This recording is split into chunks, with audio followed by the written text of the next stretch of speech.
그분, 부처님, 공양 올려 마땅한 분, 바르게 깨달으신 분께 기의합니다. 제8장 삼켜버린 품. 빠릴레아경. 이와 같이 나는 들었다. 한때 세종께서는 고산비에서 고시다 원림에 머무셨다.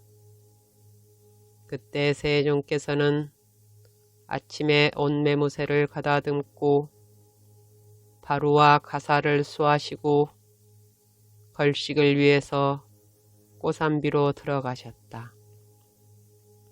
고산비에서 걸식하여 공양을 마치고 걸식에서 돌아오셔서 거처를 잘 정리한 뒤에 바루와 가사를 수하시고 시중 드는 사람들에게 알리지도 않고 비구 승가에게 작별을 고하지도 않고 혼자 동행인 없이 유행을 떠나셨다. 그러자 세종께서 떠나신 지 오래지 않아서 어떤 비구가 아난다 존자에게 다가갔다. 가서는 아난다 존자에게 이렇게 말했다.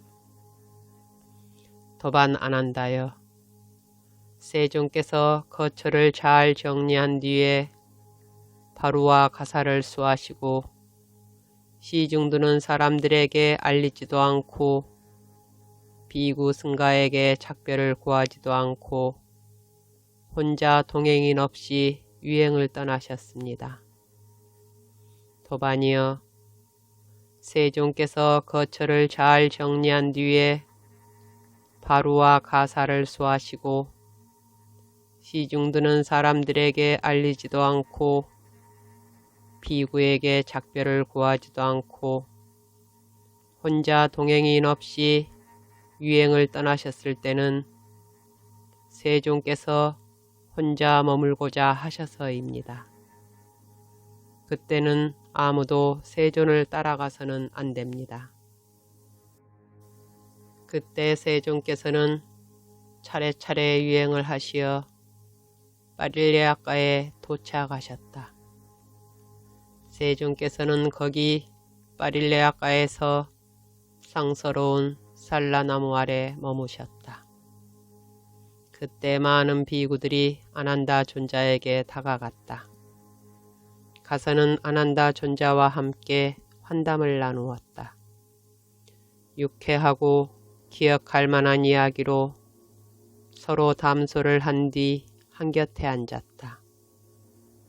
한곁에 앉은 비구들은 아난다 존자에게 이렇게 말했다.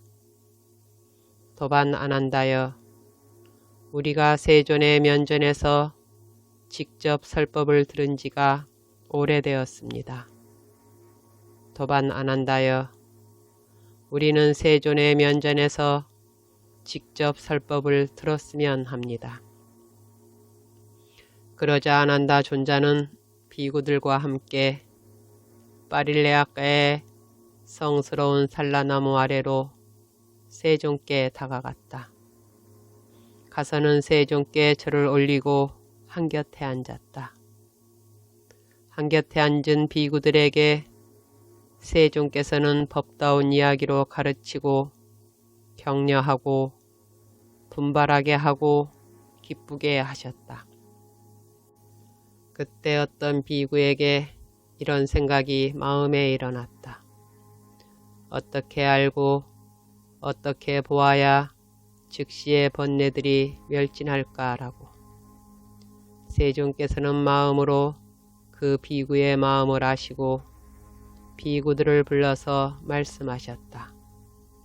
비구들이여, 나는 분명하게 구분하여 법을 설하였다.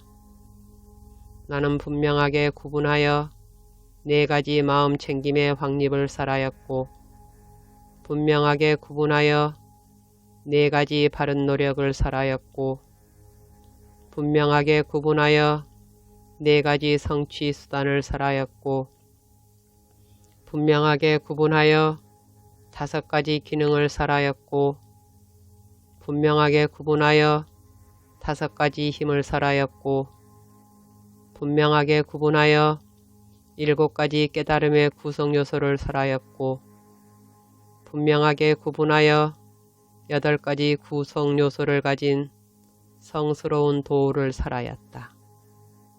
비구들이여 이와 같이 나는 분명하게 구분하여 법을 설하였다.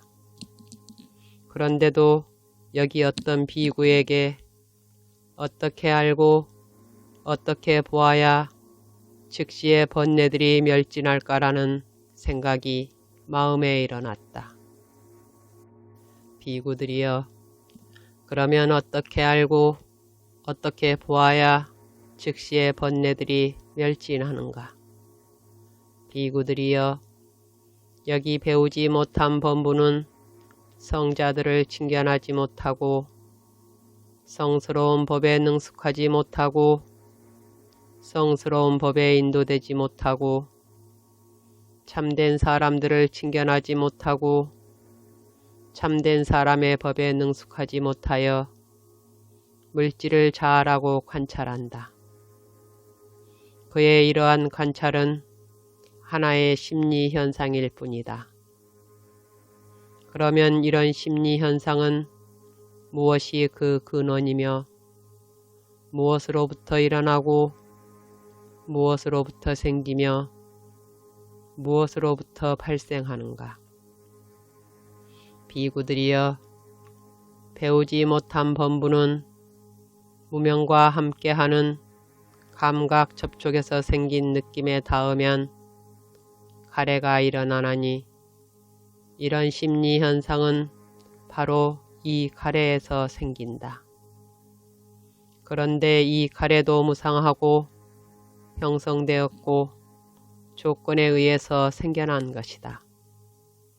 이 느낌도 무상하고 형성되었고 조건에 의해서 생겨난 것이다. 이 감각 접촉도 무상하고 형성되었고 조건에 의해서 생겨난 것이다. 이 무명도 무상하고 형성되었고 조건에 의해서 생겨난 것이다. 비구들이여 이와 같이 알고 이와 같이 보면 즉시의 번뇌들이 멸진한다. 그는 물질을 자아라고 관찰하지 않지만 물질을 가진 것이 자아라고 관찰한다. 그의 이런 관찰은 하나의 심리현상일 뿐이다. 그러면 이런 심리현상은 무엇이 그 근원이며 무엇으로부터 일어나고 무엇으로부터 생기며 무엇으로부터 발생하는가? 비구들이여 배우지 못한 범부는 무명과 함께하는 감각 접촉에서 생긴 느낌에 닿으면 가래가 일어나나니 이런 심리현상은 바로 이 가래에서 생긴다. 그런데 이 가래도 느낌도 감각 접촉도 무명도 무상하고 형성되었고 조건에 의해서 생겨난 것이다. 비구들이여 이와 같이 알고 이와 같이 보면 즉시의 번뇌들이 멸진한다.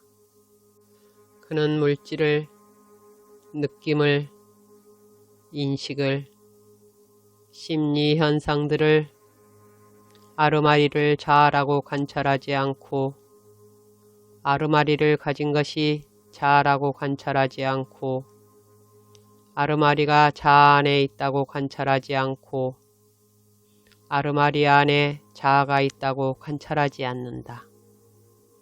그리고 그는 이런 견해도 가지고 있지 않다. 이 자아가 바로 이 세상이다. 그것은 죽은 뒤에 항상하고 견고하고 영원하며 변하지 않을 것이다라고 그리고 그는 이러한 견해도 가지고 있지 않다. 내가 존재하지 않았다면 나의 것도 존재하지 않았을 것이다. 나는 존재하지 않을 것이고 나의 것도 존재하지 않을 것이다 라고. 그러나 그는 정법을 회의하고 의심하고 바른 결론에 도달하지 못한다. 비구들이여, 그런데 정법을 회의하고 의심하고 바른 결론에 도달하지 못하는 것은 하나의 심리 현상일 뿐이다. 그러면 이런 심리 현상은 무엇이 그 근원이며 무엇으로부터 일어나고 무엇으로부터 생기며 무엇으로부터 발생하는가? 비구들이여, 배우지 못한 범부는 무명과 함께하는 감각 접촉에서 생긴 느낌에 닿으면 가래가 일어나나니 이런 심리 현상은 바로 이 가래에서 생긴다. 그런데 이 가래도 무상하고 형성되었고 조건에 의해서 생겨난 것이다. 이 느낌도 무상하고 형성되었고 조건에 의해서 생겨난 것이다. 이 감각 접촉도 무상하고 형성되었고 조건에 의해서 생겨난 것이다. 이 무명도 무상하고 형성되었고 조건에 의해서 생겨난 것이다. 비구들이여, 이와 같이 알고 이와 같이 보면 즉시의 번뇌들이 멸진한다.